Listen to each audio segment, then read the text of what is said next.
بالله من الشيطان الرجيم بسم الله الرحمن الرحيم قال الله تبارك وتعالى وما أمر الساعة إلا كلمح بالبصر صدق الله مولانا العظيم وقال عليه الصلاة والسلام بعثت أنا وساعة كهاتين أو كما قال عليه الصلاة والسلام محترم مسلمانان ورونو چونکه د لمانځه وخته او بیا وروسته به دستاربندۍ او د ډوډۍ او د لمانځو پروګرامي او جناب خلیفه صاحب دومره مفصل بیان وکړو چې نور بیانو ته ذاتي ضرورت نشته. زه به ان شاء الله العزیز مختصر بیان کوم ځکه چې لمونځ تر هر څه شي نه اهم ده چې موږ په واسطه باندې لمونځ باید مؤخر نشي. دوی زندګۍ دي، یو د دنیا زندگی ده، یو د دنیا نه بعد راتلون کې د آخرت زندگی ده. موږ عام انسانان د دغه دنیا د زندگی سوچ او فکر اخیستیو د کنکونی نه تر سپینې ګیرې پورې د دغه دنیا د زندگی د آبادی کوشش کوو او هغه دومره زندگی چې هغه لازواله زندگی ده، نه ختمیدونکې زندگی ده، هغه موږ ته په خیال کې ډیره لرې معلومیږي ځکه هم موږ هغې طرف ته توجه نشته. حضرت علی کرم الله وجهه یې د بخاري شریف روایت ده چې دغه دنیا بار ده، شا په لوري روانه ده او آخرت مخ ته راتلونکی ده. کوم شی چې شاته پاتې کیږي هغه لرې کیږي، کوم چې مخ ته را روان وي هغه شی نږدې کیږي. نو انسان چې عقل ولري، فکر ولري، د هغه شي به بندوبست کوي، د هغه شي دپاره به تیاری کوي چې نږدې مخ ته را روان ده. یو طرف نه سیلاب را روان ده او د بل طرف نه سیلاب تیر شوی ده. خلق د تیر سیلاب پسې ژاړي چې غټ سیلاب تیر شوی، که دا د را روان سیلاب د مخنیوي دپاره سوچ و فکر کوي. خو د دغه دواړو دپاره وایي زمن دي، څوک زمن د دنیا دي، څوک زمن د آخرت دي. زمن دا معنی د چا ټول محبت او مینه د دنیا سره ده او د چا ټول سوچ و فکر محبت د آخرت سره ده. تاسو وایي زمن د آخرت شي، زمن د دنیا ما جوړیږي ځکه نن ورځ د عمل د حساب نشته، خو سبا ورځ بیا د حساب د هلته بیا عمل نشته. دا زندگی د هغه دنیا د زندگی دپاره د مزرع حیثیت لري. الدنیا مزرع الاخره. دلته کرونده وکه، دلته مځکه آباده که، باغ جوړ که د نیک عمل، فصل وکره د نیک عمل، درمند حاصل به په آخرت کې اخلي. هلته بیا افسوس به کوي، خو هغه افسوس بیا څه فایده نه لري. دنیا کې د آدم علی نبینا علیه السلام نه نیولې تر اوسه پورې سلسله د انبیاو نه وروسته د علماو د اولیاو جاری ده، خو کفار ایمان نه راوړي. چې کله لمر بیرته د مغرب د طرف نه راوخیږي بیا به ټول کفار ایمان راوړي په ژوند کې، خو لیکن هلته بیا ایمان ګټه نه رسوي. دلته رشید احمد گنگویی صاحب یو نکته لیکي، وایي د لمر د مغرب د طرف نه بیرته راختن دا خو یو خارق العادت ده. دا خارق العادت خو د آدم علیه السلام نه نیولې تر اوسه پورې موجود و. د هر نبی معجزه خارق العادت ده، د هر ولی کرامت خارق العادت ده. مخکې ولې دغه خارق العادت خلکو لیده، حتی حضرت نبی کریم صلی الله علیه وسلم اسمان سپوږمۍ ته اشاره وکړه، دوه ځایه شوه، ایمان یې نه راوړ. او آخر کې چې دا خارق العادت ښکاره شي چې د مغرب د طرف نه لمر راښکاره شي، بیا خلک ولې ایمان راوړي؟ وایي ځکه د خلکو د ایمان مانع شیطان ده. د نبی په خبر کې هم شک ورته اچوي، معجزې کې سوچ د جادو ورکوي چې دا جادو ده. د ولی کرامت دوی په جادو باندې حمل کوي، نو ایمان نه راوړي. اما چې لمر د مغرب د طرف نه راوخیږي دلته شیطان ذاتي په خلکو کار نه لري چې مای کو چې ایمان راوړي ولی شیطان ته د علم د چې په دغه وخت ایمان نور نه قبليږي چې هغه وخت انتظار کوو چې شیطان هم په دې پیږي چې ایمان بیا نه قبليږي نو بیا ولې به وسنه دا سوچ نه کوو چې دا چې ورځ خو را روانه ده چې بیا په دنیا کې د موږ ایمان نه قبليږي د ګناهګار به بیا توبه هلته نه قبليږي او دا خیال ولې کوو چې قیامت لري ده حدیث مبارک راځي د هر انسان قیامت دته د چپل دغه پاډې نه ورنږدې ده 3 قیامتونه دي قیامت صغرا وسطا کبرا کنکای قیامت د هر انسان په مرګ باندې راځي اذا مات الانسان فقد قامت قیامته چې انسان مړ شو بس د قیامت شروع ده کنه کمال انسانو چې د زلکدن په وخت کې زیری ورته شروع کیږي یا ایتها النفس المطمئنه ارجعي الى ربك راضيه مرضيه فادخلي في عبادي ورته ویل کیږي حضرت ابن عباس رضی الله تعالی عنه رئیس المفسرین په کفن کې پټه په دغه وخت کې مرغه راځي د په کفن نه نوځي بیا ورکیږي بیرته نه راوځي چې د په قبر کې ګدي دغه آیات ټول خلک اوري خو سړی نه ویني چې څوک وایي دا آیات ویل کیږي یا ایتها النفس المطمئنه ارجعي الى ربك راضيه مرضيه فادخلي في عبادي وادخلي جنتي او څوک نه ویني نو چې کله انسان مړ شو کنه کامل انسانو دا بشارات زیری دی ورته چې څنګه په قبر کې کېږدي د سوال او جواب نه بعد دغه انسان ته په یو نوراني چهره د خوبصورت جامو کې د خوشبوئی په حال کې یو انسان راشي او ورته ابشر زیره مې در باندې علماء چې کوم نعمتونه تا ته ذکر کول چې په جنت کې په قبر کې به داسې راحتونه وي اب استاد شروع کیږي د ورته ته څوک د تارنګ د داسې نیک سړی ده چې خلکو ته به نیک خوش خبري ورکړي هغه ورته زی تا نیک عمل یم او که بد عمل انسان په قبر کې کېږدي په بد شکله بدبویه چهره کې یو انسان ورته راشي او ورته ابشر هغه عذابونه چې علماو درته ذکر کول چې په دې قبر کې داسې ماران دي چې یو مار دنیا ته سر راوباسي افکای وکي تر قیامت پورې به لکه ایټم چې استعمال شي دنیا په سر باندې به شین بوټی نشي شین اوس په هغه په تا شروع کېږي د ورته ته څوک تا مخ د داسې بد شکل انسان ده چې خلکو ته به د غم خبرې کوي وایي زه تا هغه بد عمل یم نو دغه قیامت دستی شروع شو نیک عمل بد عمل سلسله نیک عمل انسان ته د جنت ته بسترې غوړېږي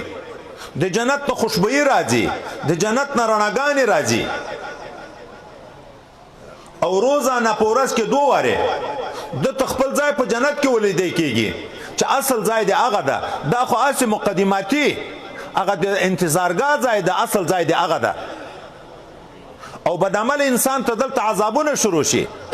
النار يعرضون عليها بكره وعشيه سهار مازدیګر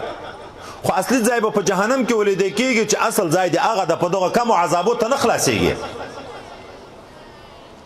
دا قیامت صغرا د هر انسان چې مړ شو د قیامت شروع ده خلک دغه اوږده قیامت پوښتنه کوي متى ساعه دا پوښتنه د انبیاء او سابقینو نم شروع وي د پیغمبر علی السلام نم شروع وي دوی ته خیال ده چې دا خو په زرګونو کاله وروسته به راځي دا خیال نه ده چې زه خو په زرګونو کاله نه یم ژوندی د ما قیامت خو دستي شروع کېږي ما ته خو روزانه توبې ته ضرورت ده ما ته خو روزانه نیک عملۍ ته ضرورت ده دوم قیامت استاده حضرت پیغمبر علیه السلام ته څوک وی قیامت څه وخت ده د مجلس کې یو کوچنی ماشوم ولکه دا ماشوم وای دغه بلیانې سپینجری شوی چې تاسې باندې به قیامت راشي دا معنی دی دغه یو عصر خلک به په دومره وخت کې ټول مري دا قیامت استاده یو لوی قیامت چې هغه موږ تاسو ته مشهور قیامت چې قیامت هغه لوی قیامت چې د آخرت ته دغه کنکۍ علامې تقریبا ټولې موجودې شوي دي څه غټې غټې علامې پاتې دي نور وخت ډېر رانږدې ده حضرت پیغمبر صلی الله علیه وسلم زه قیامت داسې سره راغلی یو دا 2 ګوتې مبارکې وینې وې محدثین کرام لیکي چې یا دا معنا لکه د دغه 2 ګوتو په مابین کې چې بله ګوته نشته د ما او د قیامت په مابین کې بل نبی نشته زه خاتم النبیین یم په ما پسې دستي متصل قیامت را روان ده د قیامت علایمونه اول علامه بعثت رسول الله صلی الله علیه وسلم ده. الته چې معجزه د شق قمر کاره شو، علی آیات نازل کې اقتربت الساعه وانشق القمر. یا دا معنا دغه یوه ګوته چې په دا بله ګوته باندې لږ لویه ده، زه د قیامت نه دومره لږ مخکې یم په ما چې قیامت را روان ده. حضرت پیغمبر صلی الله علیه وسلم فرمایي چې زه په حوصلې د قیامت کې یم. یو پوف کوي سړی په زور لږ تر ډېره رسیږي، یو دا د زنان د سینې نه چې خپله حوصله د ما ساه راوځي ډېره نږدې وي. زه د قیامت په حوصلې کې یم. وخت چې موږ تاسو ته ما درته ویلې زه کوشش کوم چې خبر مختصره کړمه، اوږده نه شي، چې داسې قیامت را روان ده او دومره رانږدې ده. دغه نږدې ځای ته باید فکر وکړو، هغه لرې ځای ته نه. دغه مجلس یو دا ډیګرۍ لري چې د دغه مجلس نه به خپل کور ته سالم رسیږي. د هیڅ چا دپاره دا ډیګرۍ نشته چې نشته، خو په دغه مجلس کې باید سړی تایب شي د خپلو ګناهونه. حاسبو قبل ان تحاسبو، د ځان سره حساب وکړئ مخکې تر دې نه چې الله تعالی بیا حساب در سره کوي. هر ماخوستن باید انسان د ځان سره حساب وکړي، نن ما نیک عمل ډېر وکړو که بد عمل مې ډېر وکړو. په نیک عمل شکر وباسي، الله توفیق راکړو د نیک عمل، د الله حمد ادا کړي. او په بد عمل باندې تایب شي چې دا د شیطان خبیث لاسه ده، زه یې برباد کړم، اما آخرت برباد کړو. بیرته توبه وباسي چې د شیطان خوارۍ ټولې بیرته هوا منصوره شي، لاړې شي، ضایع شي. ځکه چې التایب من الذنب کمن لا ذنب له، پیغمبر علیه الصلاة والسلام وایي څوک چې توبه د ګناهو نه وباسي دا داسې ده لکه بلکل چې هغه ګناه نه یې کړې. لیکن دغه د قیامت زندگی دا چې آبادیږي، د قبر زندگی د راحت جوړیږي، د قیامت ورځ 500 کاله هغه د راحت جوړیږي، د جنت زندگی ابدي چې انتها نه لري هغه چې د راحت جوړیږي. هغه د دغه دنیا په نیک عمل باندې جوړیږي. خو دغه نیک عمل چې انسانان کوي شي د دغه دپاره دوه نعمتونه نور الله تعالی موږ ته ایسته راکړي دي، یو صحت ته بل فراغت ته. سړی چې په صورت جوړ نه وي عبادت نشي کړی، چې سړی د پریشانیو په حال کې وي فراغت نه وي هم عبادت نشي کړی. دا صحت دا فراغت عظیم نعمتونه دي چې خدای پاک موږ ته راکړي دي. حضرت پیغمبر علیه السلام نعمتان مغبون فیهما کثیر من الناس الصحة والفراغه، او کما قال علیه الصلاة والسلام. دو نعمتونه دي چې ډیر خلک کې تاواني دي، یو صحت ته یو فراغت ته. دنیا په اصطلاح باندې مغبون تاوانی انسان ته وی چې 10 لکه سرمایه په دکان کې بند کړه، کال تیر شو حساب وکړو 15 لکه تاوان کړی ده. نو خلک ټول په پریشان وي چې پلان کې غریب په اصل رسمال کې سرمایه کې تاوان وکړو، او چې دا نن حرام خوري ډیری دي بیا په دیوالی شي 2 کروڑه تاوان ورشي، په کروڑونو تاوان ورشي. هر سړی بیا په ځورېږي، قریبان چې په خبرېږي خفه وي پریشان چې پلانکی دیوالی شو، سرمایه ټوله د لاس نه ووته. دا د موږ د ژوند یو ملت دومره عظیمه سرمایه ده چې ټوله دنیا د سرو زرو ډکه شي، دا د یو ملت قیمت نشي ادا کولی. دا د موږ نه شیطان دغسې وړي رانه ضایع کېږي. کنکونه وخت انما متاع الحیات دنیا لهو ولعب، هغه آیات مبارکه کې چې اوږد تفسیر ده، د کنکونې نه تر 15 کلنۍ پورې د ماشومانو زندگی ده، په هېڅ نه پیږو. د 15 کلنۍ نه بیا تر 40 کلنۍ پورې د ځواني زندگی ده، دا بیا ځان برابرو، باډۍ برابرو، زینت کوو، په ښایست باندې لګیا یو.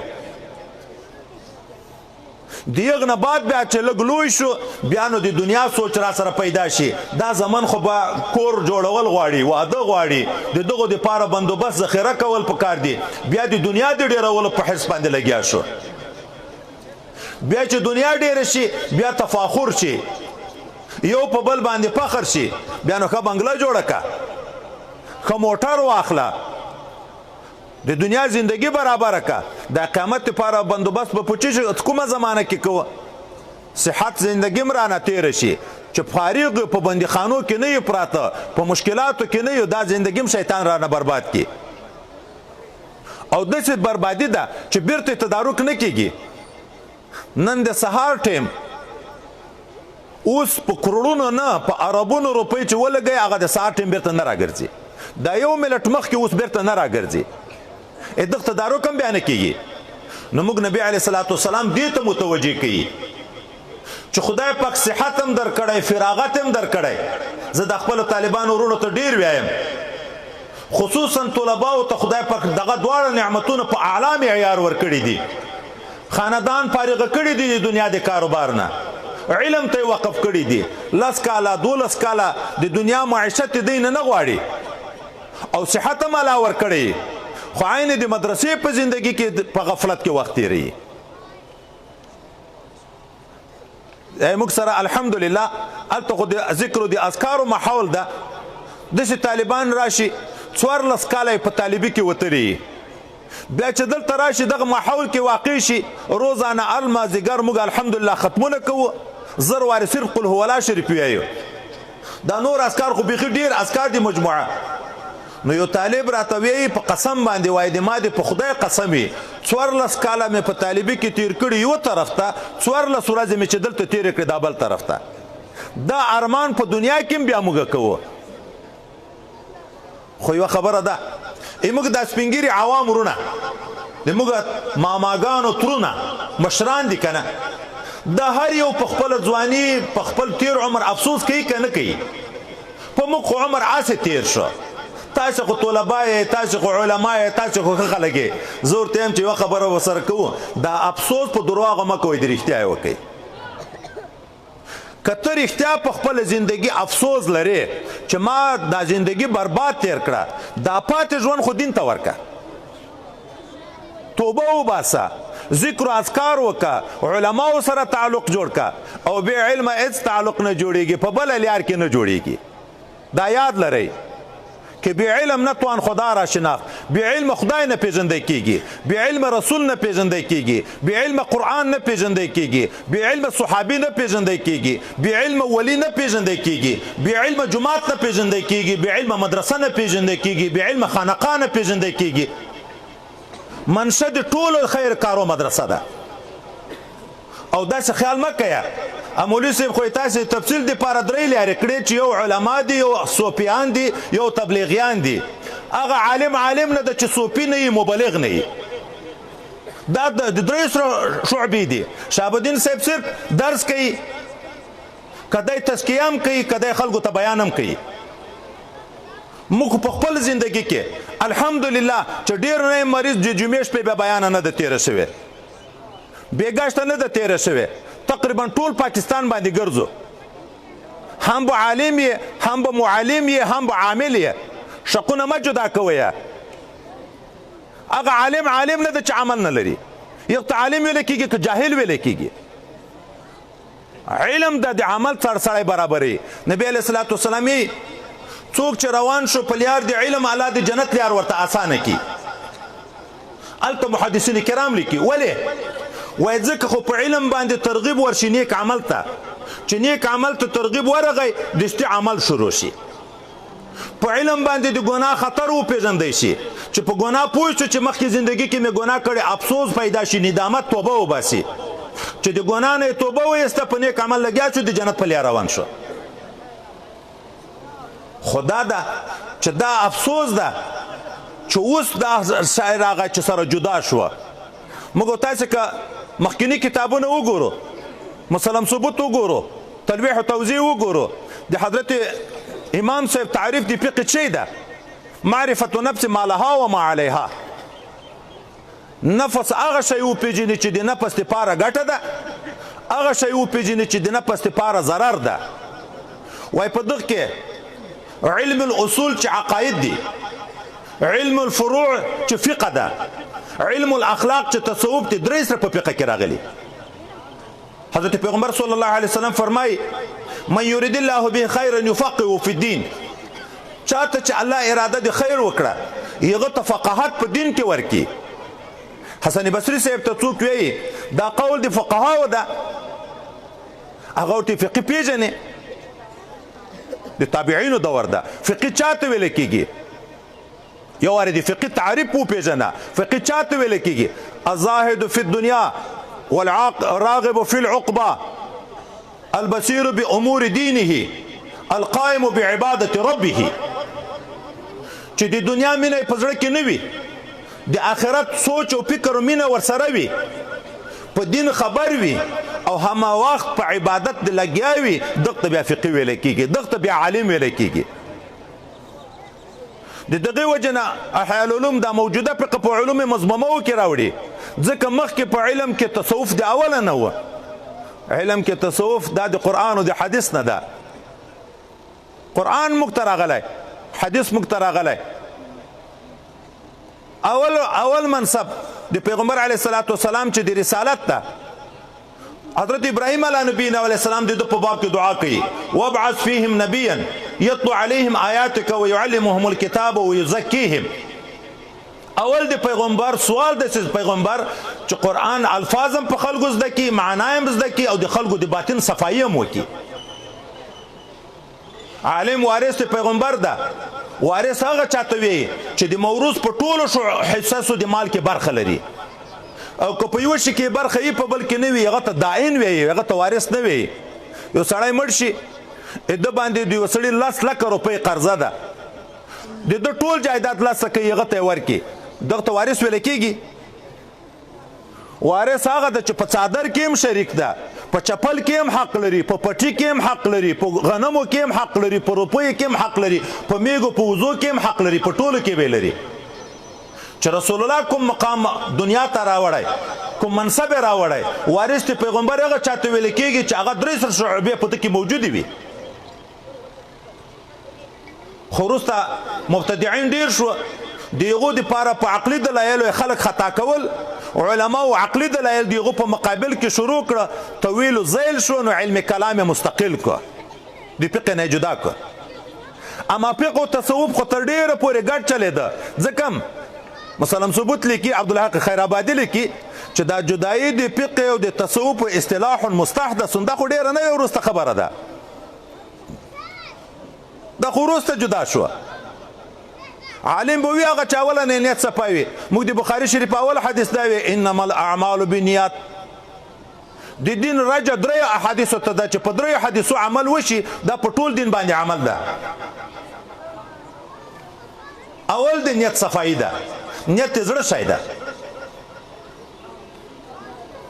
ما مخکې وعده کړې وه چې زه به ډېر خلک نه تنګوم، ډېره خبر نه اوږده کوم، ځکه چې لمانځه کې بیا تغییر راځي، دغومره خبر ذاتي نور بس کومه. خو په دې باید پوه شو قیامت د موږ ډېر نږدې ده. اوږده خیالونه باید ونه کو. نبی کریم صلی الله علیه وسلم نقشه جوړه کړه، داسې 4 خطونه ویسته، په مابین کې اوږد خط ویسته، دا دایرې نه د باندې ویست، دلته یې کنکي خطونه د یوه طرف بل طرف نه راویسته. وایي دا اوږد خط دا انسان ده، دا 4 خطه چې پراتاو دي دا د اجل د عمر ده، ای باندې چې وتلی هغه د امید ده. دا سپینګیري چې اوس دلته ناست دي، په خولو کې غاښونه نشته، دا چې څومره د اوږده عمر خیال لري، ځوانان هم دومره نه لري.